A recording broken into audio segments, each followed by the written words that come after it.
In the past couple of episodes, we've been talking about the Torah we study today in comparison with the Torah we'll study with Moshiach. It's going to pale. It's not going to be impressive. However, it's still important. It leads us in that direction. In a final word on this subject, I wanted to share with you that the Rebbe, when he talked about the Torah study of today, he said it's not something to be embarrassed of. And even though it's metaphorized as the Torah of a child or a katan, he says ultimately there's something very special about the innocence and the Torah studied by a child. Consider this. The prophet Amos, when he's vigorously reprimanding the Jewish people and warning them about some very difficult consequences that will come their way, also tries in some way to mitigate what's coming. And he pleads with Hashem, and he says, Slachna, forgive these people. Mi Yakum Yaakov, will Jacob ever be able to arise? Ki katanhu, he's so small. Rabbeinu David Kimchi, Radak, explains, Ve'ech tiyalot kuma, if there will be such a devastating plague or epidemic of locust, how will the Jewish people be able to recover from these gzeiros? Ki katanhu, to begin with, Yaakov is already so small. Really and truly, when you read the prophecies of Amos straightforward, it seems to be a negative notion. Jewish people, we're small, we're puny, we're insignificant, at least in our material numbers. However, if you take a look in the Gemara in Maseches Chulin, there we have on page 60, side B, a fascinating conversation that takes place between, the Creator and the moon.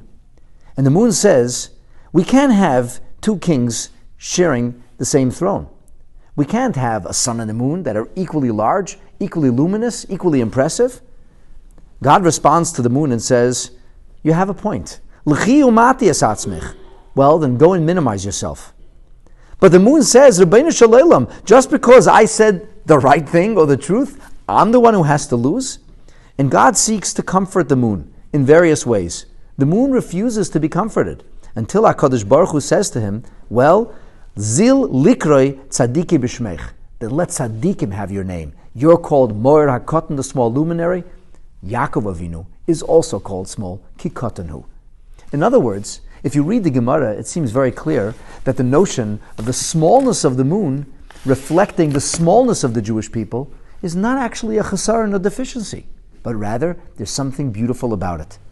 Perhaps this could best be understood by the way the Rebbe concludes the Maimer on Simchas Torah in the year Tafshin Tez Zayin.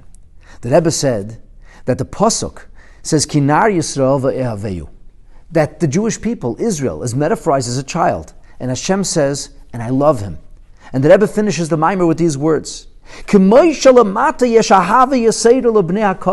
just as it is in a material sense, that we have a special love, a special endearment for small children, Keinu l'mayla. That's how it is on high.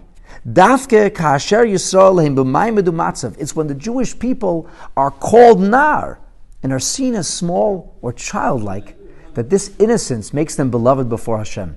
So it's true. The Torah we study today pales in comparison with the Torah we'll study when Moshiach comes, but there's something very beautiful about the Torah we study today, something childlike and innocent that HaKadosh Baruch Hu loves, and through our Torah study of today, and especially learning about Mashiach, we will soon merit Teraseh Shel Mashiach B'mheira U'B'yameinu Amen.